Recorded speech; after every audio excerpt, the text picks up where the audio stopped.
Okay, look, the Rocky statue, the Love sculpture, the Liberty Bell, they're all great. But when I go to Philly, it's for the food.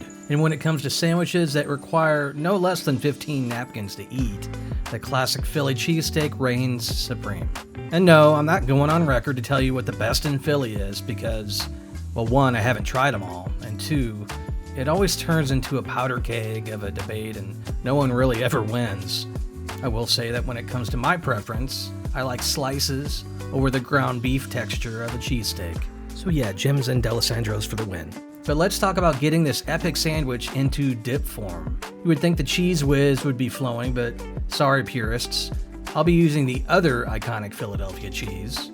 Thank God I didn't have to use the cream cheese spreader. And also, you're going to be getting 2 videos for the price of 1, because I'm going to be showing you a technique that I use to tenderize cheap cuts of beef. What is it? Nice juicy steak? Well, we get nothing but slop. This is kitchen serious. Now, I know many of the joints in Philly use ribeye, but it just doesn't make sense here given how this dip is made. Would you walk into a fine steakhouse, order a ribeye, and then proceed to cover it in cheese sauce? That's highly doubtful. So how, you might ask, am I going to make a cheap cut of steak tender enough to use in this iconic dip?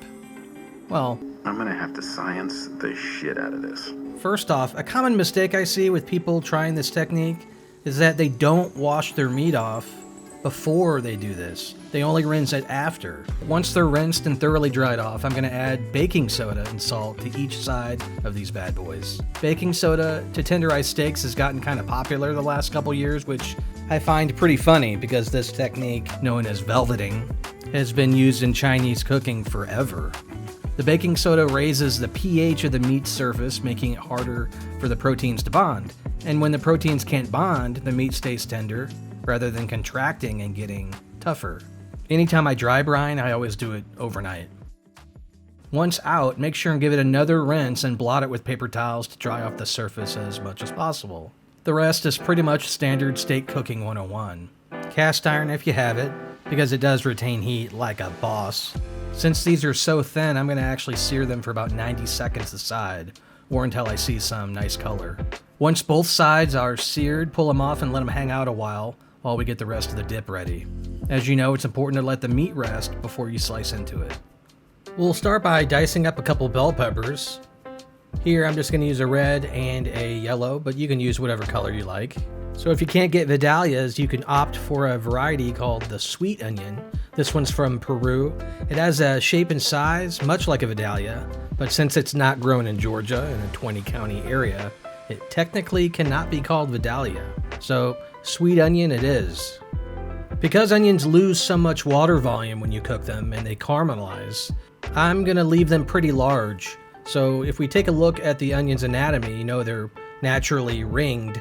So if I just cut them crosswise, the rest is going to take care of itself. Layers! Onions have layers. Now that the cast iron is nice and preheated, we'll throw a couple tablespoons of butter in, followed by our sweet onion. Let this go for about 10 minutes until it gets nice and soft. All right, these are looking great. We're going to add in our peppers now. And this will go for another 10 minutes or so until the peppers are nice and soft. Once these are done, we're going to put them in a bowl and tackle the meat next. All right, these have had a little bit of time to rest, and I must say they do feel pretty tender. Right now, they're probably around medium rare.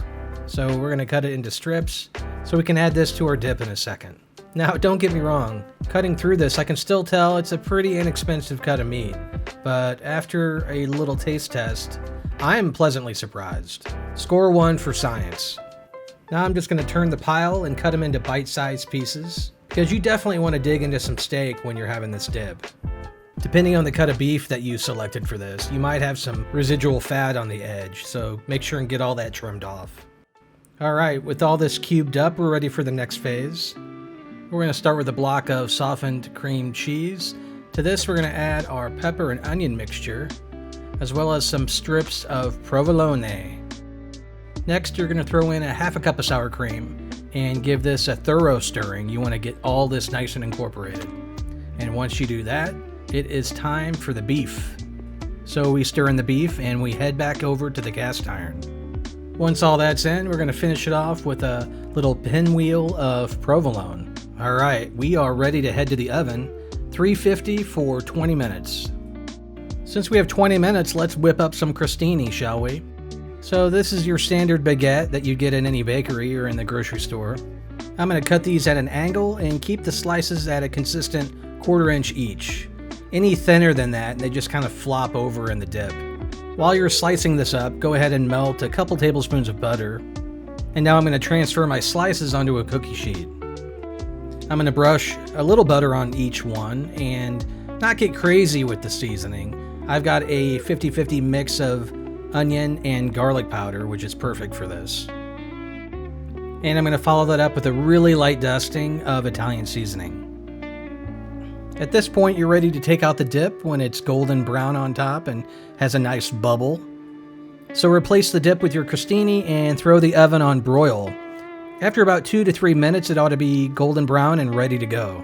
A great way to serve this is just to shingle the crostini on the side. And you know what? Just serve it right out of the cast iron pan. To use some professional kitchen jargon, this is really f***ing good, you guys. So if you're set on making it, here is your shopping list.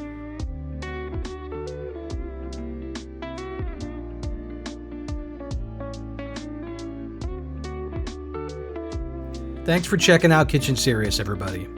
I'll see you next time.